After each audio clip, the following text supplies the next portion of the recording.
el 52% de los currículums de los seniors quedan descartados automáticamente en los procesos de selección. Pero esto no acaba aquí.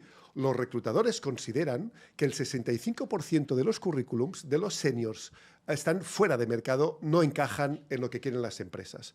El 18% de los currículums creen que las exigencias que van a pedir para entrar en el puesto de trabajo está por encima de las posibilidades que la empresa considera previamente. Y el 17% de esos currículums cree que las competencias que ofrece el senior están desfasadas en relación a los equipos o a los requerimientos de las empresas. Bueno, pues, y con todo esto, ¿cuál es el papel que le esperamos a los seniors o que les dotamos a los seniors para esta nuestra sociedad? ¿Cuál es el rol que ellos deben correr? Y peor todavía, ¿cómo se consideran los seniors frente a estos desafíos, frente a este escenario de edadismo y discriminación por edad? Bueno, pues esperemos que hoy... Hola Uriol, arrancamos ya con nuestro primer programa de Capital Senior, donde hablaremos cada semana acerca del valor del talento senior en el entorno laboral y empresarial actual. Hola Montse, y qué mejor manera de empezar un programa preguntándonos ¿y por qué un programa para seniors?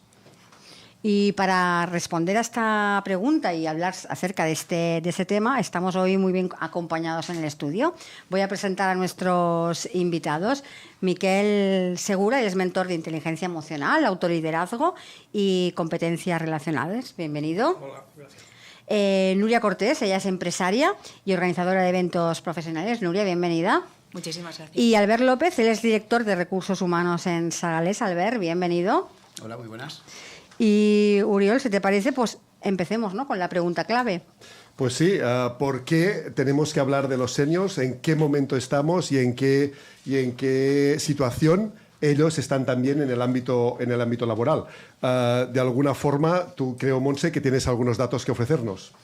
Sí, pues antes de empezar a hablar con nuestros invitados, aporto algunas cifras porque los mayores de 50 años son uno de los colectivos que mayores dificultades enfrenta a la hora de incorporarse al mercado laboral. Así lo reflejan los datos publicados en la encuesta de población activa relativos al segundo trimestre del año. Un total de 820.500 personas de 50 años o más están desempleadas, el equivalente a 1 de cada 3 parados totales. Y más de la mitad de los desempleados senior, un 58,55%, es de larga duración. Es decir, que 471.500 personas senior llevan 12 meses o más en búsqueda activa de empleo. Y si hablamos de mujeres, pues el panorama es igual de desafiante o peor, ya que las mujeres seniors en el segundo trimestre había aproximadamente unas 453.900 paradas de más de 50 años, un 10,66% más que los hombres seniors. Pues viendo estas cifras, estamos ante, como decías tú, un desafío social absoluto y auténtico. Miquel, me gustaría que me respondieses a la primera pregunta que tengo un poco para hacerte también como senior y veterano, es ¿a qué obstáculos dirías que enfrentamos los seniors en el momento de abordar el mercado laboral en este momento? Bueno, mira, yo soy un poco radical, soy un poco radical y últimamente pues he pensado en algo que lo tengo muy metido en la cabeza, que igual es falso, pero yo creo que ahora mismo estamos en un hipercapitalismo digital salvaje y creo sinceramente que el sistema esclaviza a los jóvenes y expulsa a los seniors. Creo que también, pues, todo esto de que las empresas no cogen a los seniors y tal, hay una falacia enorme aquí, es decir, utilizan esta falacia, esta mentira, sobre lo que serían las potencialidades de los seniors. No saben tecnología, no saben esto, no responden. Esto es una falacia.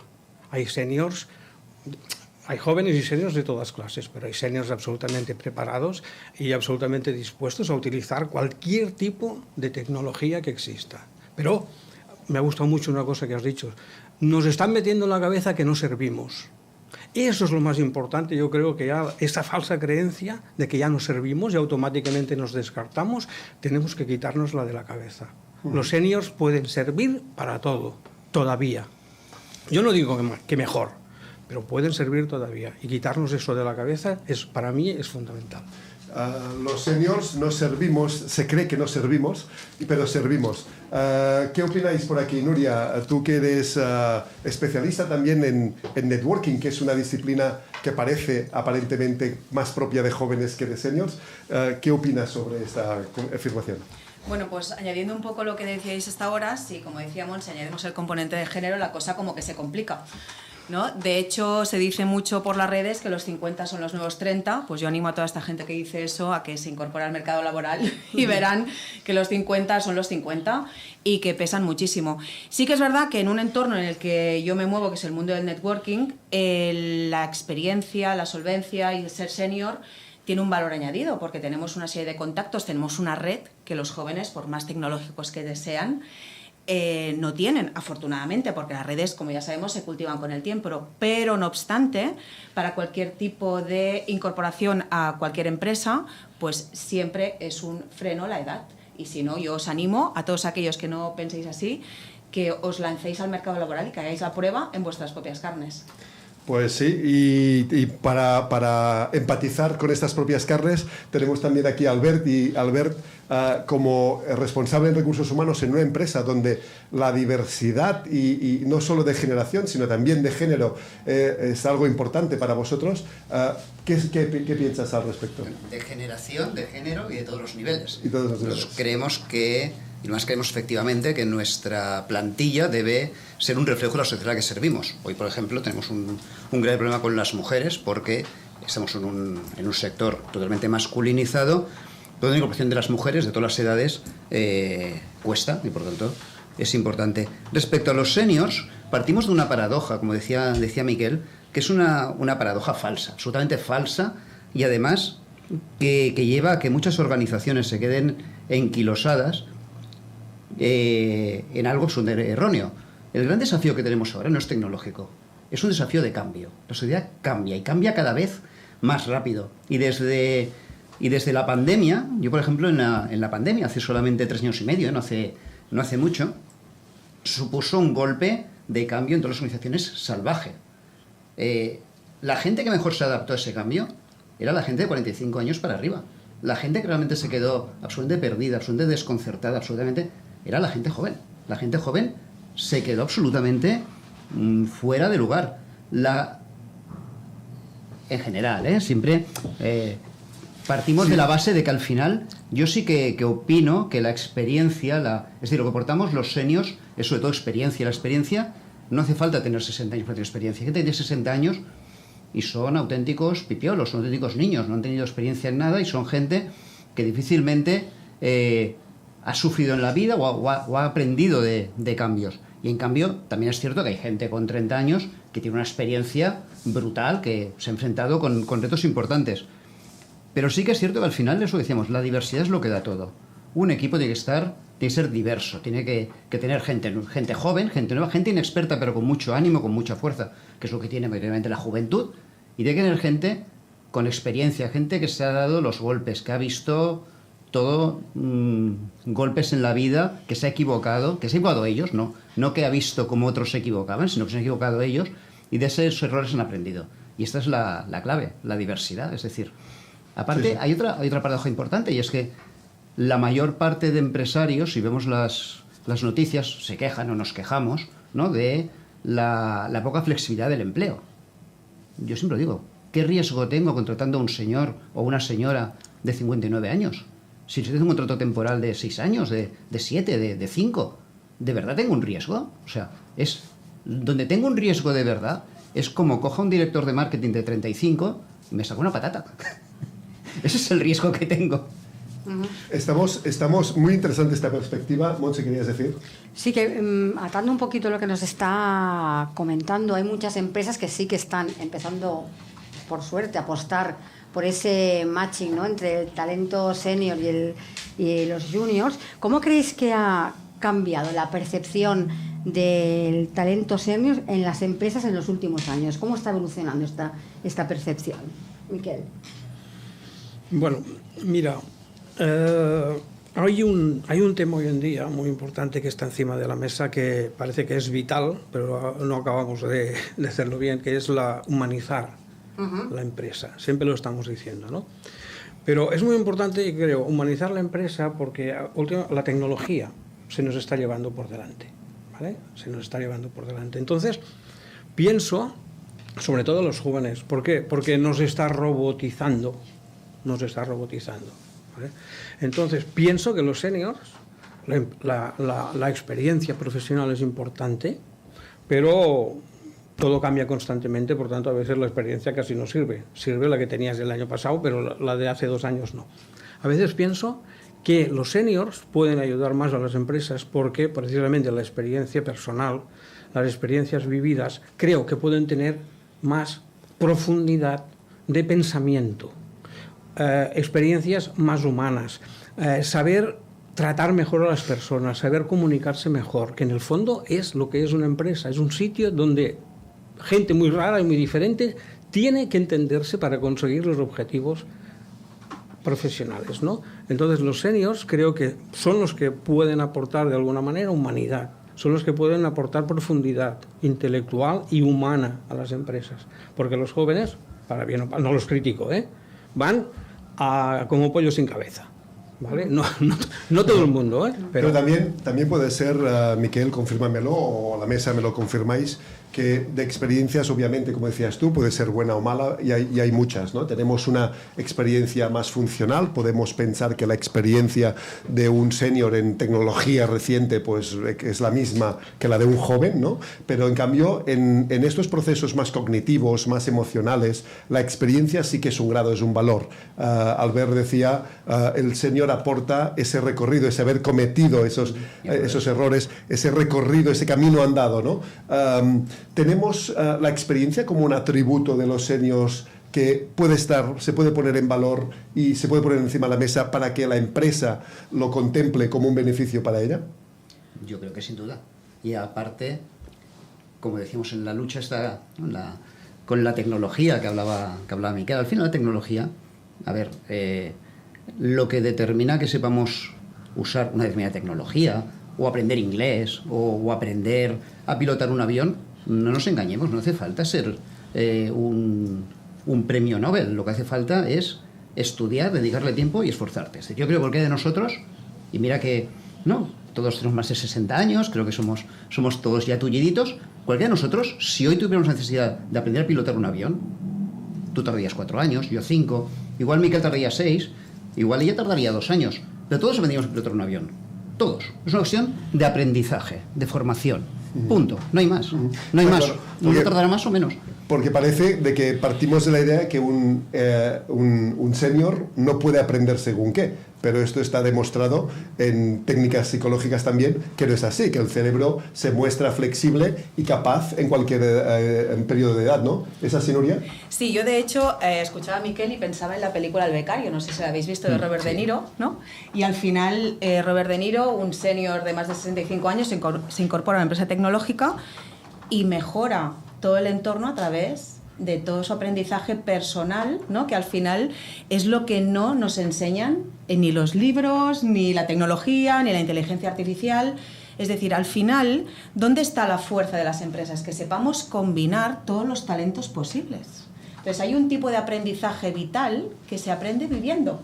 Y es imposible que los jóvenes, por muy experimentados que sean en tecnología, lo tengan. Y entonces, la inteligencia de los propietarios, de las CEOs, de las empresas, de combinar todo este talento para el bienestar de la empresa, creo que es el éxito, ¿no? Entonces, tenemos que empezar a poner en valor todo esto, teniendo en cuenta de que, como decía Albert también, las empresas son diversas y por lo tanto tenemos que convivir todos. Y al final estamos hablando de talento senior a partir de 50, pero si somos jovencísimos, al final imaginaos lo que nos queda todavía por vivir, pero todo el bagaje que llevamos encima y todo lo que podemos llegar a aportar a las empresas para que sean empresas más humanas, ¿no? Y compro mucho tu argumento, Miquel, que me gusta mucho el de humanizar las empresas. A mí me gusta mucho que hayas sacado el tema también, Miquel, porque en la entrevista, en la tercera sección de este programa, en la entrevista vamos a hablar precisamente de poner de moda lo humano, de humanizar la empresa, ¿no? Y en ese sentido, decía Albert, intento hacer un puente entre aquí y aquí, decía Albert también, cómo planteamos la contratación de seniors como una ocasión de diseñar una compañía pensada también frente a las oportunidades que nos brinda, ¿no? Por ejemplo, la carrera de un senior con 50 años puede alargarse 20, pero en cambio también puede acortarse en función de su ciclo biológico, ¿no? Entonces, ¿por qué comparamos a menudo esto que, bueno, pues un joven, porque además tenemos datos que no tenemos en este momento, pero que un día los brindaremos, y es que la rotación en un puesto de trabajo es mucho mayor en un joven que en un senior, y hace que sea un coste mucho más caro el de la formación para ese puesto de trabajo, ¿no? ¿Cómo lo veis? No, lo que tú has dicho es precisamente, a veces pues eso, tenemos unos argumentos, nos engañamos a nosotros mismos, los que hemos sido pues directores y resulta es eso, enseguida piensas, no, es que este señor, 50 años, le queda esto, tal y que cual, y resulta que lo pones a un chico de 30, 35 años y no es que le queden 10 años, que le queda uno, porque al año siguiente ya se ha ido. O sea, eso los CEOs, los directores generales, los propietarios de las compañías son los que tienen. Yo siempre lo digo, en las empresas la ley de Pareto también existe y son solamente una minoría, que son los directivos, los que marcan el tono emocional de las empresas, los que marcan la cultura de la empresa, tanto consciente como inconscientemente, ¿vale? Entonces, ¿a quién hay que educar primero, por decirlo de alguna manera? Si la dirección, el CEO, la propiedad no está educada o no es consciente de este pensamiento, no sirve de nada hacer otras cosas, ¿no? Pero yo creo que hay que atacar al vértice de la pirámide, ¿no? Para que sean conscientes de esto. Y decía en mi entrada también, ok, tenemos el sesgo de la empresa ante la contratación de un senior o de seniors.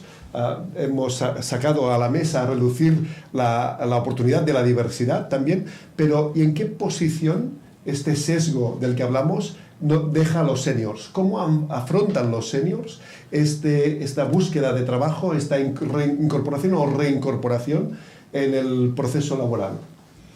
Bueno, yo tengo que decir que muchas veces se afronta con muchísimo miedo y con muchísima frustración, porque como decías al inicio también, Uriol, la edad te discrimina y te descarta de entrada. Sí que es verdad que hay una gran tendencia, sobre todo en el caso de las mujeres, que es lo que conozco más, a emprender, porque al final muchas veces ya no solo se nos descarta por edad, sino que a veces, a no ser que optes a un puesto altísimo, los puestos tampoco cubren las necesidades vitales que tenemos a partir de los 50 años, que ya no es el sueldo de una persona joven. Entonces sí que es verdad que hay un aumento del emprendimiento a partir de estas edades. Hay un factor fundamental que yo quiero incluir, que una vez lo hablábamos tú y yo también en relación a tu libro, que es que nosotras, de alguna manera, cuando en una cierta edad tenemos el riesgo también de la crianza de los hijos, ¿no? Que al final también muchas veces para las mujeres es un hándicap. Cuando ya estamos en estas edades, esto ya no lo tenemos, ya estamos en plena disposición y tenemos un gran compromiso para estar en la empresa, entonces tenemos el sesgo de la edad. Porque es posible, al ver que la empresa se plantee esta interrupción específicamente por razón de género en caso de el proyecto de la maternidad, etcétera, etcétera. ¿Os lo planteáis las empresas? Esta es otra falacia. Que otro melón, ¿no? Otro melón, y que además es falso. Es una falacia bastante falsa. Hoy en día, yo en mi empresa, lamentablemente no llegamos ni al 25% de mujeres, y los permisos por paternidad los cogen hombres. Es que hoy en día son iguales. Hoy en día el gran riesgo que tienes es el parón, y el parón lo hace tanto un hombre como una mujer. Hoy en día esta idea de cojo una mujer que se va a quedar, no, se cojo un hombre de 25 años, es muy probable que se quede embarazada, bueno, lo va a coger los 4 meses, los no sé qué, todos los mismos derechos que las mujeres. Y una cosa, sí que es cierto, esto nos pasa un poco como con los seniors, ¿no? Los seniors aportan quizá este grado de compromiso que hoy en día falta en toda la sociedad. Sí que es cierto que, por ejemplo, yo en mi sector al menos, las mujeres aportan este grado de compromiso. Es decir, las mujeres, si pueden, no lo hacen. Es decir, el hombre no. O sea, el hombre va a cogerte la paternidad y sabemos que en muchos casos es para irse al bar a tomarse 2 cervezas. Y es igual. Pero es mi derecho y yo lo hago porque es mi derecho. Esto, la mayor parte de mujeres es impensable. No sucede. Sí, Albert, pero disculpa, esto estamos hablando ahora, pero las mujeres, Sí, que no, ahora, claro. Las mujeres que ahora somos seniors sí que lo sufrimos. Claro, porque lo llevan de arrastre, exacto, claro. es decir, Es lo una- que otra- lo sufrimos otra en ese falacia, momento, claro. exacto, lo sufrimos en ese momento, y eso es cierto, porque aparte no había Obviamente. medidas de conciliación ni la ley amparaba todo esto, entonces lo sufrimos en ese momento, y ahora que estamos de alguna manera descargadas de esa responsabilidad, ahora tenemos otro hándicap, ¿no? Entonces, bueno, sí que es verdad que el talento senior hay que afrontarlo, pero tampoco sería de justicia afrontarlo en igualdad. Y también creo que hay que hablar muy claramente y muy abiertamente que hay un sesgo de género que tenemos que sumar en nuestro caso. Pero ojo, como tú dices, al final también con este gran compromiso que hay después, porque hemos sido conscientes de dónde venimos, ¿no? Y entonces esto también es una cosa que suma cuando contratamos mujeres senior en puestos de diferentes empresas.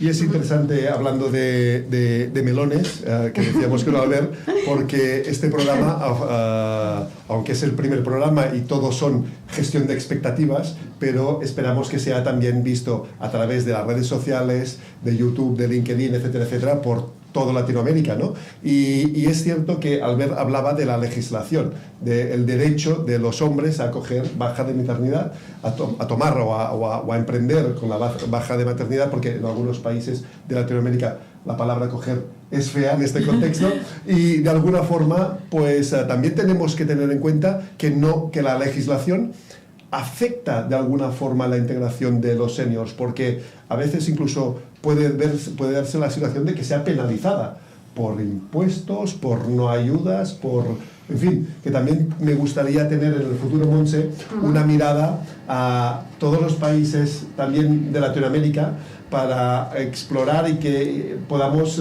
valorar y ponderar cuál es esta realidad de los seniors también fuera de nuestro país, ¿no? Además allí creo que la problemática es un poco mayor que aquí, porque fuera de nuestro país, ya cuando llegas a los 40 y según en qué sector estás, estás completamente fuera de cualquier mercado. Es decir, creo que allí es un poco más grave la situación de lo que estamos viviendo aquí. Nuria apuntaba, bueno, ¿cuándo empieza la edad senior, verdad?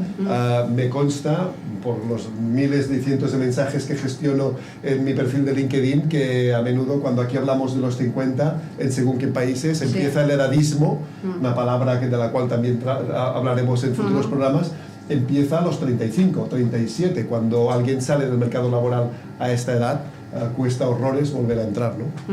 Sí, por eso es un tema que tenemos que tocar, como dices tú, para todas aquellas personas que nos sigan desde allí, importante. Me gustaría para ir finalizando y saber la opinión de todos. Ya sé que no tenemos la bola mágica de lo que va a pasar, ¿no? Pero ¿cómo visualizáis el futuro del talento senior en los próximos 5 o 10 años en el mercado laboral? Albert, por ejemplo, Yo creo que hemos dicho aquí en algún momento que uno de los problemas que tiene el talento senior es que cuando te encuentras en paro y vas a una entrevista, la mayor parte de talento senior piensa que no le van a coger nunca en la vida. No es ya del otro parte, sino que tú ya vas a una inferior de condiciones en el sentido... Recuerdo una reunión que tuve de personas senior que buscaban trabajo, que había una señora que me dijo, no, claro, ¿usted qué me van a coger a mí, que tengo 62 años, que soy contable, tengo 62 años y llevo 5 años parada? Y digo, si lo dices así, no. Claro, no te va a coger nadie. Claro, véndete. Es decir, muchas veces el problema que tenemos es ese, que ha creado tal distorsión en la sociedad que los mismos seniors se creen que están en inferioridad de condiciones y que cuando van a una entrevista con gente de 40, de 35 años, no tienen nada que hacer. Claro, si vas con esa mentalidad, indudablemente en la entrevista no vas a tener nada que hacer. No. Entonces, sobre todo es muy importante hacer un poco de marketing tuyo. Yo siempre he pensado que cada uno de nosotros es único y en cualquier entrevista tú tienes que marcar lo que eres, cómo eres y cuáles son las cosas que tú aportas que no aportarán los demás. En este caso, pues hombre, un serio yo tengo muy claro, pues la experiencia, Está claro. Miquel. Bueno, yo pienso en mí, no sé qué pasará ni dentro de 5 años ni qué les pasará a los demás. Yo pienso en mí y en lo que he hecho y en lo que estoy haciendo y mi mentalidad. Yo siempre he sido una persona muy motivada, siempre tengo ganas de hacer cosas y creo que si se puede, hay que tener, yo creo, hay que tener una actitud vitalista, hay que tener una actitud vitalista, hay que intentar fortalecerse mentalmente, emocionalmente, prepararse. Creo que también hay un momento, cuando estás ya desesperado, a lo mejor tienes que pensar, ¿y por qué tienes que ser contable? ¿Tú has pensado si podría ser otra cosa? Y ahí es donde, a pesar de que seas mayor y el objetivo de tu vida y el propósito te parecía que era aquello, puede ser otra cosa muy diferente y podrías prepararte para hacer esto. Y luego lo del emprendimiento. Quizás sí que salimos rebotados del mercado laboral, pero hay que buscar, creo, rendijas en el sistema para poder meterte ahí, emprender en lo que puedas y desarrollar esto, o sea, poder ofrecer esto que estás desarrollando y para lo que te estás preparando ahora. Pero sobre todo es esta mentalidad de decir, voy a crecer, no quiero, y esto incluso es para los que están trabajando, voy a crecer, voy a desarrollarme personalmente y profesionalmente porque no quiero que me despidan, que esa es la otra, ¿no? Es decir, una actitud de meterle ganas al tema. La actitud debe estar siempre, ¿verdad? La actitud debe estar siempre. Para mí es muy importante que se abran estos espacios, que se hable muy abiertamente de talento senior, de potencialidades. Y me quedo también con una cosa que hemos hablado en esta mesa, que es que hay que empezar a concienciar a la gente que contrata, a la gente que elige. Hay que empezar a deshumanizar también los procesos de selección que quedan descartados absolutamente por un mail o por un WhatsApp. Y al final tenemos que hacer este trabajo, que no sé si nosotros ya llegaremos, ¿no? Pero sí que es verdad que hay que empezar a desmitificar todo esto para que al final tengamos claro que la suma es la fortaleza, ¿no? Así que felicidades, Uriol, felicidades, Montse, por este programa, porque al final tenemos que explicarle a todo el mundo que estamos aquí y que somos muy valiosos para las empresas y para los negocios. Gracias, Nuria. Y bueno, Montse, hemos abierto, yo diría, un primer programa donde han aparecido conceptos como compromiso, fidelidad, diversidad, emprendimiento, derechos, marco legal, reinvención, que hacía referencia a reclutadores también como sector, ¿no? Yo creo que hemos hecho el primer programa con la expectativa... Ya tenemos deberes para los próximos. Con la expectativa en la que teníamos cumplida, ¿no? Que es de abrir todos estos temas y que sin duda los podremos seguir debatiendo también con vosotros como tertuliantes.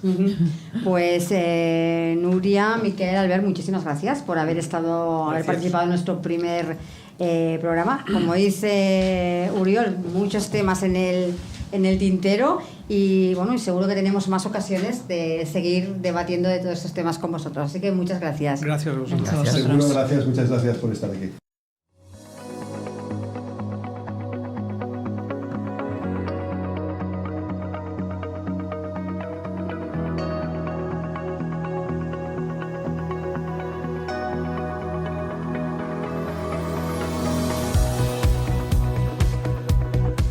Pues Uriol, seguimos en el programa después de nuestra tertulia y le damos un pequeño giro ahora para hablar de libros. Pues sí, Montse, porque cada semana en el programa vamos a tener a Diego Torres, que nos va a contar cada semana un libro y vamos a poder debatir también sobre el capital senior a través de las lecciones o de los aprendizajes del libro. Y Diego, bienvenido. Muchas gracias. Hola Diego, bienvenido. ¿Qué libro nos traes hoy? Bueno, yo hoy he traído un libro que he seleccionado y también una sorpresita, que si me permitís, pues más adelante os la explico. Claro, a ver, una de las, para que se entienda por qué he elegido este libro, una de las salidas profesionales típicas de una persona, de un profesional maduro, es crear una empresa, es fundar una startup. Justamente este es un libro que va sobre fundar una startup. Es el libro Emprender y liderar una startup, el duro camino hasta el éxito, de Ben Horowitz. Si me permitís, lo que sí me gustaría es explicaros primero algo sobre el autor, porque se entiende mucho mejor lo que dice el libro y por qué tiene esa perspectiva. A ver, una de las, como os decía, una de las salidas es crear una empresa, ¿no? Pero las dificultades, los problemas a los que se enfrenta un emprendedor son bastante grandes. Normalmente hablamos de, bueno, ¿qué ha de hacer un emprendedor para evitar esto? En este caso es una persona que se crió en Berkeley, estudió informática, hizo después un máster, primero estudió en Columbia, después hizo otro máster en California y empezó a trabajar en una empresa que conocí bastante bien en su momento, que es Silicon Graphics. Y conoció, fueron los momentos de la creación de Internet, donde conoció que se estaba trabajando en la empresa Netscape, consiguió trabajar en ella, conoció a Mark Andreessen, una persona también muy relevante en el mundo de Silicon Valley, y acabó montando con ellos, cuando se vendieron Netscape, montaron una empresa. De hecho, en su etapa en Netscape, yo creo que idearon muchas de las cosas que ahora mismo son la base de la tecnología de Internet. Pero con esta creación, una empresa que se llamó LoudCloud, son los primeros que imaginaron el concepto de cloud computing. Estamos hablando de antes del cambio de siglo, pero realmente las personas que establecieron las bases de lo que hoy en día es la revolución tecnológica. Un concepto que todavía cuesta de entender, porque esto de la Internet de la nube, ¿no? El Internet de las nubes. Pues ellos justo lo estaban imaginando. De hecho, yo creo que hoy en día el mundo sería muy distinto si ellos no hubieran hecho muchas de las aportaciones tecnológicas que hicieron. Pero bueno, lo pasaron bien y mal con esa empresa. Llegaron a tener 500 empleados, en su momento fue una revelación, después la empresa entró en crisis, se quedaron sin caja, tuvieron que despedir casi 500 personas y al final lo que Horowitz vio es la posibilidad de, vender el negocio principal, que no salía, y en cambio mantener algunas de los aspectos tecnológicos que había creado la empresa y montar otra, que fue Opsware. Lo hizo, tuvo éxito contra todo pronóstico, había salido creo que 2 veces en la portada de Business Week como, Dios mío, esto desaparece, y sin embargo consiguió vender la empresa por 1.600 millones a Hewlett Packard. Y además no acabó aquí su historia, porque Horowitz con este dinero fundó una empresa de capital riesgo, una empresa que además fue también innovador en el posicionamiento de marketing de la empresa y a quién se dirigía y cómo trabajaban. Y bueno, han sido inversores de empresas tan pequeñitas y poco conocidas como Google, Facebook, Pinterest, Instagram, Airbnb. Los inversores iniciales, principales de muchas de estas empresas fue la empresa que Andreessen y Horowitz crearon juntos. Ahora, para que os hagáis una idea, gestionan 43 billones de dólares de fondos de inversión con esta empresa. Claro, él ha creado este libro hace relativamente poco, haciendo una reflexión de lo que él pasó, de lo que le supuso esa etapa tan dura.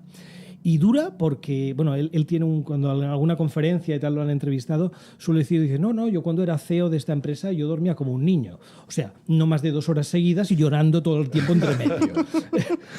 Lo pasó realmente mal.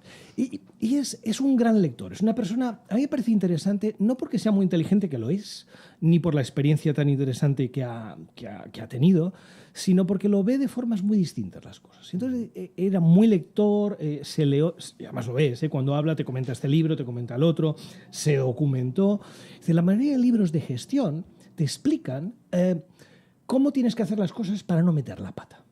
Dice, pero no, si tú fundas una empresa, a la primera semana ya has metido la pata hasta el fondo. Lo que necesitas es guías, ¿y ahora qué hago? ¿Y cómo salgo de esto? Y en eso se centró. Son realmente reflexiones personales sobre cosas muy variadas que le pasaron durante todo este periodo. El libro se lee súper fácil, lo puedes leer en cualquier orden porque, pues si lees de la época en que tenía que hacer despidos, pues ves cómo lo hacía, la época que tenían que contratar grandes profesionales, cuando se tuvieron que profesionalizar más.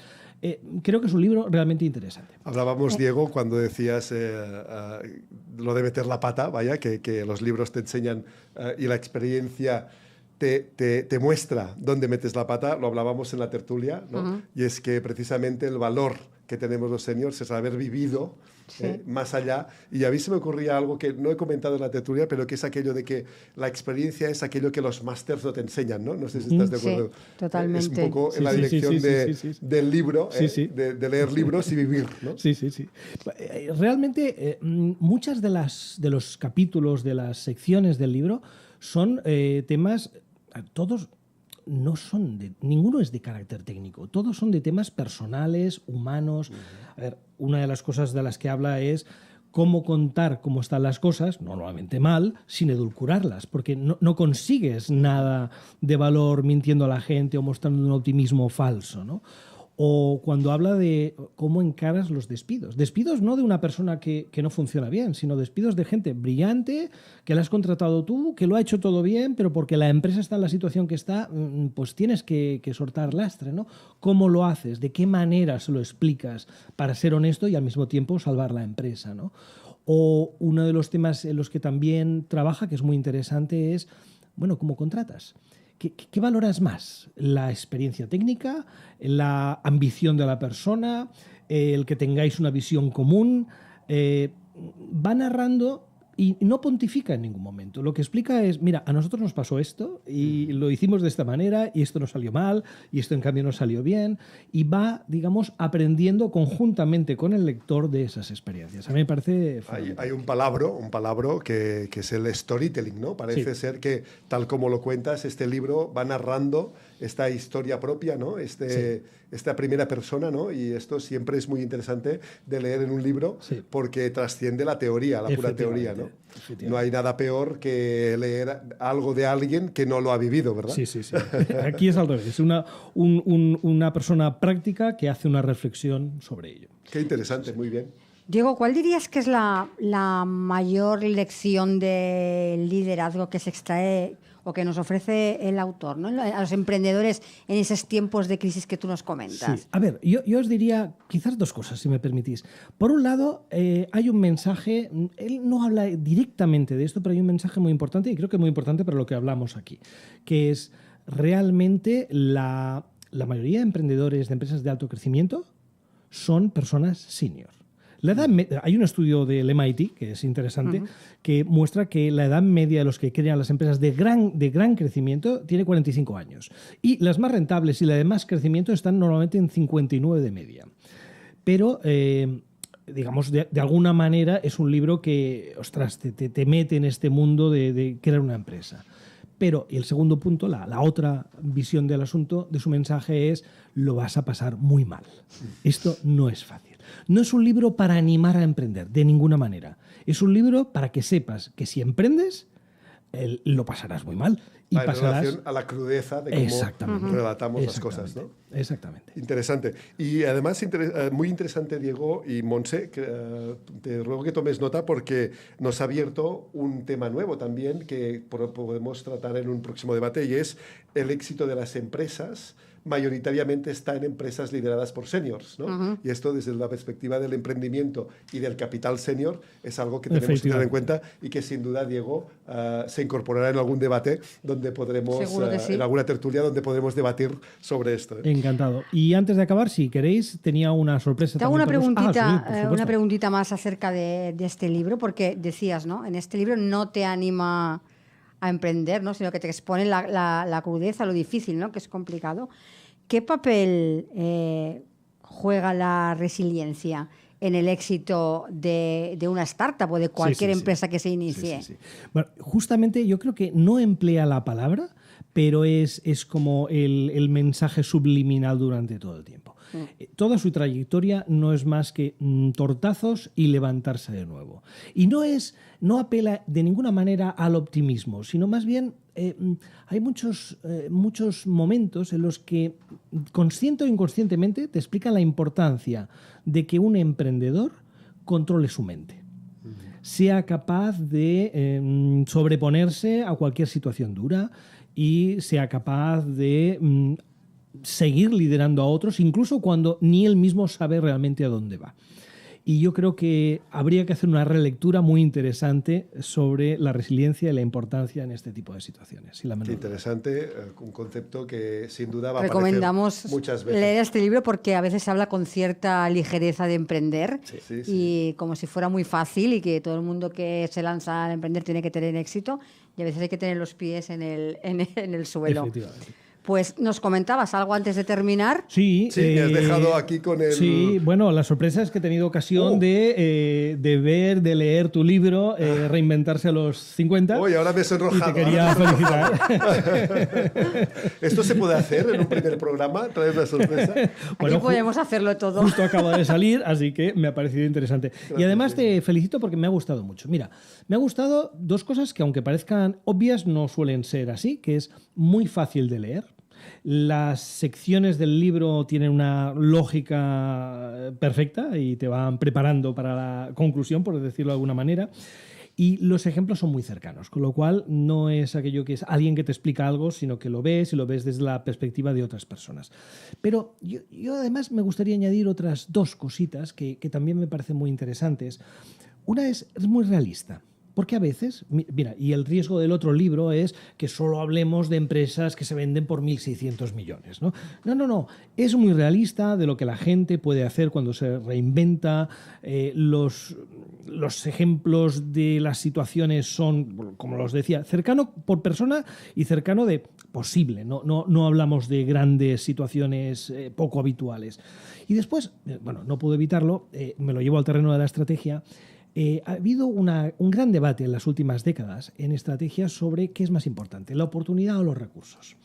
Y desde el año 80, el trabajo de Michael Porter, de alguna manera, aunque no se diga mucho, el énfasis se ha puesto durante muchos años en la oportunidad. El sector determina todo. Cuando realmente la corriente que al final está ganando en estrategia es la que dice, bueno, las dos cosas son importantes, pero si algo lo es más, son los recursos que controlas. Empresa o emprendedor. Y tu libro, usando palabras diferentes, pero realmente yo creo que defiende esa misma tesis, ¿no? Con lo cual, puedes estar muy contento de que está perfectamente alineado con lo que la ciencia dice sobre el management. Pues muchas gracias. Es de nuevo una sorpresa. Es un libro hecho desde la experiencia y yo pediré a los técnicos que corten porque este trozo lo voy a poner en mi LinkedIn porque exclusiva. No puedo más que celebrar, Diego, y me siento profundamente agradecido que hayas incluso saltado la norma y me hayas preparado esta sorpresa. Muchas gracias. Gracias a ti. Gracias, Diego. Pues, Diego, muchas gracias por comentarnos este libro y te esperamos la próxima semana. ¿Sabes con qué libro o todavía no? Tengo que elegirlo. Bueno, pues te esperamos la próxima semana con un nuevo libro. Fantástico. Muchísimas gracias. Muchas gracias. Un placer, Diego, contar programa a programa contigo. Gracias a vosotros. Gracias.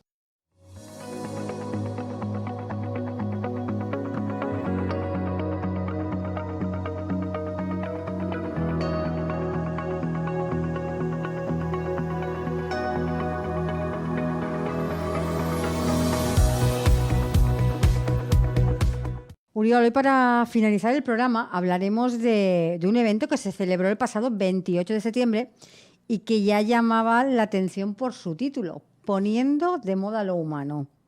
Pues sí, Montse, y para ello, para que nos cuente cómo fue este evento al que, tengo que decirte, tuve la suerte de asistir como ponente, conectamos con Ima Gómez desde Madrid, donde ella está, creo que la tenemos aquí, para...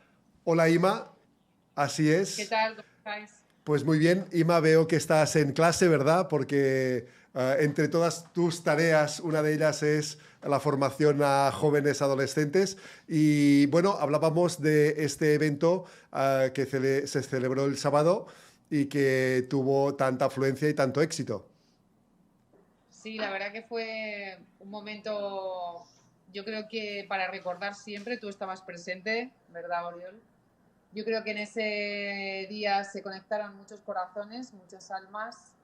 Creo que de verdad pusimos de moda lo humano desde el minuto 1 y creo que es un evento para recordar y para repetir porque nos hace falta, como dice el título, poner de moda lo humano en la vida y en la empresa, en todos los lados. Yo estoy muy satisfecha, los halagos y las felicitaciones no paran de llegar.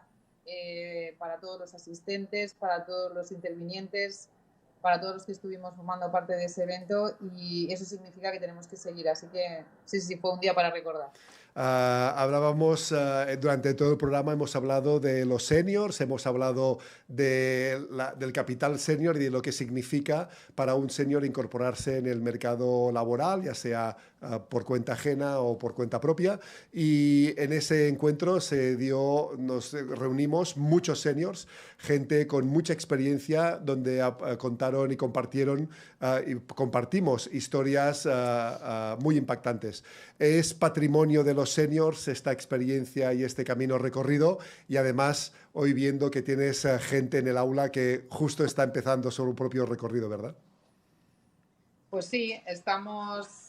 yo creo que siempre lo he comentado que el senior tiene la obligación darle la mano al junior y de no marcarle el camino, pero sí asistirle y acogerle, como dijo José Luis, el médico, respecto a sus residentes. Yo creo que es una obligación moral, yo creo que es una obligación ética la de asistir y acoger al que viene detrás. Y yo no digo que cegarle el camino del bosque y apartarle todos los árboles, pero sí estar ahí cuando se encuentre alguno delante o algún obstáculo de estos que muchas veces pues te desmotivan o te impiden seguir con el mismo ánimo con el que habías iniciado ese camino. Yo creo que si nos damos la mano todo va a ser más fácil, porque nuestra experiencia como senior y nuestro bagaje es súper importante para ayudar a los demás a tener un camino más humano, porque es cierto que hemos hablado de la soledad del profesional y hemos hablado de la soledad del emprendedor senior, pero también hay que hablar de la soledad que muchas veces tienen los trabajadores junior. A veces tampoco saben a quién recurrir o a quién pedir ayuda, o a veces no lo saben hacer tampoco, y eso es algo que tiene que cambiar, porque yo creo que en equipo todo sale mucho mejor. Ya sabes que somos mucho más que la suma de todos, ¿no? Esas sinergias que se establecen y ese potencial. Yo creo que una de las cosas que nosotros nos tenemos que plantear, nosotros pedimos ayuda porque también es verdad que la necesitamos, pero sobre todo yo creo que también tenemos que mirar un poco hacia los lados y hacia atrás y tender una mano a esa gente que viene detrás de nosotros. Claro que sí. Y en la tertulia, Inma, se hablaba del aislamiento al que le atribuimos a los seniors, porque están aislados de la tecnología, están aislados del mundo actual, están como fuera de moda, pero alguien en la mesa de tertulia decía, bueno, que los jóvenes han sufrido mucho aislamiento en pandemia, tuvieron que refugiarse en sus casas y con o sin tecnología, y viven realmente aislados de la sociedad. Es así, tenemos las sociedades, veo que tienes que vigilar a alguno, gírate si es necesario, y si hace falta los reñimos desde aquí. Pero ¿cómo? Los tengo ahí, voy a hacer una pasada así, como dicen, una pasada. No me gustaría estar en tu puesto, Inma, te lo aseguro, no me gustaría. Bueno, yo les echaría un partido de baloncesto. Inma, para ir finalizando y no quitarte más tiempo, ¿cuáles dirías que son las principales conclusiones que sacasteis de este evento? Pues mira, las principales conclusiones que yo por lo menos, aunque no las he puesto sobre la mesa con todos los demás intervinientes, pero un poquito por lo que hemos hablado entre nosotros rápido a través de WhatsApp o los abrazos que nos dimos al terminar el evento, yo las conclusiones que he sacado es que necesitamos poner de moda lo humano mucho más, decía Oriol en su intervención y también lo ha dicho en su post posterior al evento, que este tipo de eventos no deberían existir porque lo humano debería estar presente. Pero es cierto que hay que ponerlo en marcha porque falta eso. Yo creo que falta el contacto físico, falta el apoyo, falta a veces el tocarnos la piel y el sentirnos arropados. Yo creo que uno se siente menos solo y menos aislado cuando ha pasado por este tipo de encuentros. La gente sigue diciéndome por WhatsApp, Inma, yo sigo sintiendo esa misma energía que surgió el día del evento. Había personas que trabajaron para nosotros para que todo estuviera perfectamente a la hora de empezar, que me dijeron, yo participo en muchos eventos como azafata, estoy al tanto de muchos eventos y yo no había sentido la vibración que he sentido hoy aquí, no he visto un evento como este, o sea, no he visto tantos corazones unidos, tantas historias humanas reales que apoyan unas a otras, porque en realidad uno se estaba sintiendo identificado con lo que decía Oriol, con lo que decía Eduard, con lo que decía José Luis Castro, con lo que decía Maite. Al final todos somos un poquito de todos y ese poner sobre la mesa los valores, la humanidad y el decir estamos aquí, no estás solo, nos queremos ayudar, yo creo que fue súper importante. Para mí la conclusión es que tenemos que seguir poniendo de moda lo humano, que la gente necesita que le atiendan, que le quieran, sentirse no tan solo, tan aislado, y nosotros lo tenemos en nuestra mano el poder hacerlo. Pues Inma, no te robamos más tiempo. Muchas gracias por entrar en el programa y por recordarnos eso, que somos humanos, que a veces se nos olvida un poquito. Muchísimas gracias, Inma. Gracias, Sima. Gracias, Sima, por este esfuerzo y esta conexión, y un saludo a todos tus alumnos también que han seguido en directo esta entrevista. Gracias, adiós. Adiós, Oriol. Adiós, adiós, adiós.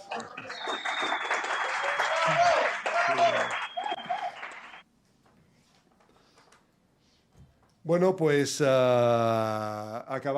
llegamos al final de este primer programa. Ha sido también este primer programa un caldero, una burbuja de emociones, de reencuentros y obviamente, de enfrentarnos al desafío de tener este programa con la responsabilidad que representa, pues, abordar este tema del capital senior, de los seniors y de todo lo que rodea. Pues sí, como dices, llegamos al final del programa. Solo nos quedaría únicamente pues dar las gracias, ¿no?, a todos nuestros invitados que han estado aquí en la tertulia, en nuestra primera edición, a los que nos están viendo y escuchando. Pues muchas gracias por acompañarnos, y les recordamos, porque todavía no tienen la costumbre, ya llegará, que nos vemos de nuevo la próxima semana aquí en este programa en Capital Senior. Así que hasta la próxima semana. Muchas gracias, Montse. De verdad que un placer tu compañía y tu apoyo para este programa. Nos vemos la próxima semana.